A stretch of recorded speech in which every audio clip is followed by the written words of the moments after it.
तो उम्मीद है आप लोग बहुत बढ़िया होंगे और अपनी परीक्षा की तैयारी में पूरी तरीके से समर्पित भाव से तैयारी कर रहे होंगे।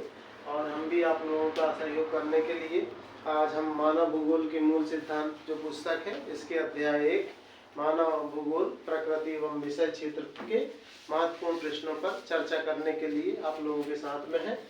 देखिए यहाँ अध्याय 1 से 4 अंक के प्रश्न आएंगे, तो एक एक नंबर के क्वेश्चन 2 यहाँ से पूछे जा सकते हैं, सत्य असत्य या बहुविकल्पीय प्रश्न या फिर रिक्त स्थान की पूर्ति कीजिए आदि में। और एक नंबर मतलब एक क्वेश्चन यहाँ से 2 नंबर का पूछा जाएगा, तो उस पर हम चर्चा करेंगे। यहाँ पर हम जो बता रहे हैं, यहाँ ये क्वेश्चन जो हमने कथन लिखे हुए हैं इनको किसी भी फॉर्म में किसी भी रूप में आपसे पूछा जा सकता है, सत्य असत्य या फिर खाली स्थान। आप लोग ही कथनों को बार बार सुनेंगे तो आपको ये बनने लगेगा।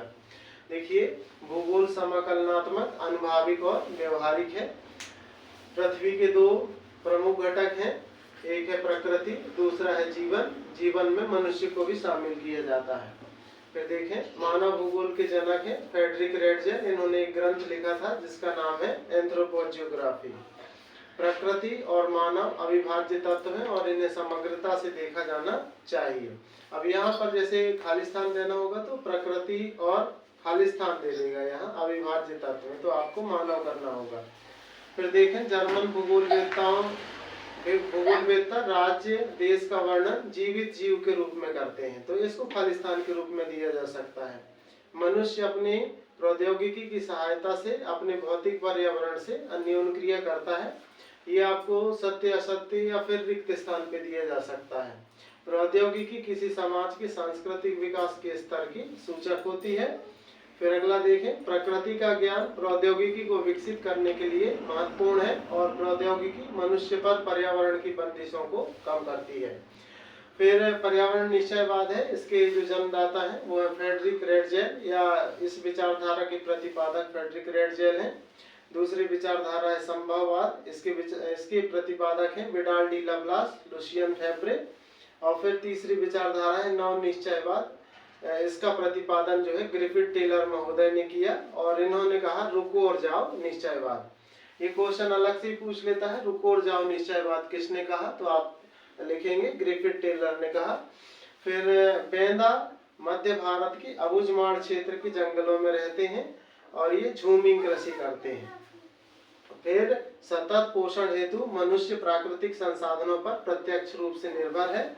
ऐसे समाजों के लिए भौतिक पर्यावरण माता प्रकृति का रूप धारण करता है, तो ये भी सत्य असत्य खाली स्थान पे पूछा जा सकता है।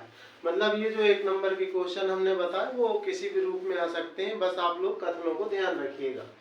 अब देखें मानव भूगोल का अर्थ, तो मानव भूगोल का सामान्य अर्थ होता है कि मानव अपने क्रिया के द्वारा पर्यावरण को प्रभावित करता है और पर्यावरण से मनुष्य प्रभावित होता है, तो दोनों के संबंधों का अध्ययन किया जाता है, इसे मानव भूगोल कहते हैं। मानव भूगोल की विषय वस्तु है। अब इसका अर्थ जो भाषाव्य है वो देख लें आप लोग। भौतिक प्राकृतिक एवं मानवीय जगत के बीच संबंध, मानवीय परिघटनाओं का स्थानिक वितरण तथा उनके घटित होने के कारण एवं विश्व के विभिन्न भागों में सामाजिक और आर्थिक विभिन्नताओं का अध्ययन करता है। फिर इसकी 2 परिभाषाएं हैं, दोनों आप लोगों को कंठस्थ होना चाहिए। एक है फ्रेडरिक रेडजेल के अनुसार और दूसरी है ईसु सैम्पल के अनुसार। रेडजेल महोदय कहते हैं मानव भूगोल मानव समाजों और धरातल के बीच संबंधों का संश्लेषित अध्ययन है। और ईसी सैम्पल जो है इन्हीं की शिष्या थी, रेडजेल की शिष्या थी। और ये कहती हैं कि मानव भूगोल अस्थिर पृथ्वी और क्रियाशील मानव के बीच परिवर्तनशील संबंधों का अध्ययन है। इसके बाद है ये एक विचारधारा पर्यावरणीय निश्चयवाद की विचारधारा, जिसके जन्मदाता हमने यहाँ बताया था फ्रेडरिक रेडजेल है। तो फ्रेडरिक रेडजेल ये मानते हैं कि मानव प्रकृति का दास है, मतलब मानव समाज संस्कृति और व्यवहार प्राकृतिक पर्यावरण द्वारा निर्धारित होता है। इसका मतलब ये है कि मनुष्य का रंग रूप, उनका खान पान, उनका सभी मतलब जो संस्कृति है इस पे पर्यावरण का प्रभाव होता है या पर्यावरण उसको निर्धारित करता है।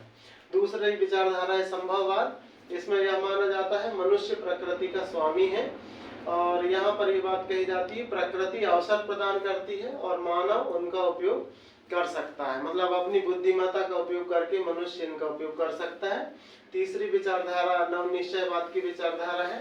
ये निश्चयवाद और संभववाद के बीच का मार्ग है और इसमें कहा जाता है कि मनुष्य प्रकृति के साथ संतुलन बनाकर प्राकृतिक नियमों का पालन करते हुए विकास कर सकता है। ठीक है, मतलब ये विचारधारा है और इन्होंने दिया नव निश्चयवाद ग्रिफिथ टेलर ने, जिन्होंने कहा रुको और जाओ निश्चयवाद। इसने जो है एक चौराहे की रेड लाइट और ग्रीन बत्ती जो होती है उसके आधार पर समझाने का प्रयास किया कि जब लाइट लाल होती है तो हम रुक जाते हैं और हरी हो जाती है तो चले जाते हैं, पर उसी आधार पर इन्होंने रुको और जाओ निश्चयवाद को समझाने का प्रयास किया है। और नव निश्चयवाद दोनों संभववाद और निश्चयवाद के बीच का मार्ग है। फिर देखें मानव भूगोल के उपागम है कुल 6। पहला है अन्वेषण और विवरण, दूसरा है प्रादेशिक विश्लेषण, तीसरा है क्षेत्रीय विभेदन, चौथा है स्थानिक संगठन, पांचवा है मानवतावादी, अमूलवादी एवं व्यवहारवादी विचारधाराओं का उदय और छठवा है भूगोल में उत्तर आधुनिकवाद। फिर देखें मानव भूगोल के क्षेत्र, तो मानव भूगोल के क्षेत्र है सामाजिक भूगोल क्षेत्र भी कह सकते हैं और मानव भूगोल की शाखाएं भी बोली जा सकती हैं, क्योंकि ये विषय हैं जो अध्ययन इनका भी अध्ययन किया जाता है। पहला है सामाजिक भूगोल, दूसरा है नगरीय भूगोल, तीसरा है राजनीतिक भूगोल, चौथा है जनसंख्या भूगोल, पांचवा है आवास भूगोल और छठवा है आर्थिक भूगोल। फिर इसके बाद जो एक विचारधारा है कल्याणपरक या मानवतावादी विचारधारा, इसमें इस विचारधारा का संबंध मुख्य रूप से सामाजिक कल्याण के विभिन्न पक्ष जैसे आवास, स्वास्थ्य एवं शिक्षा से है। और फिर इसके बाद अमूलवादी और रेडिकल विचारधारा है, इसमें ये कहा जाता है गरीबी, असमानता, जातिवाद, पूंजीवाद और सामाजिक अन्याय को समाप्त करने पर जोर देती है। ये मार्क्सवादी विचारधारा से प्रेरित है। मार्क्सवादी जो कहते थे कि समाज में सभी वर्गों को समानता मिलना चाहिए, सभी वर्ग समान हो। और इसी के साथ ही आप लोगों को शुभकामनाएं, तैयारी करते रहिए। धन्यवाद।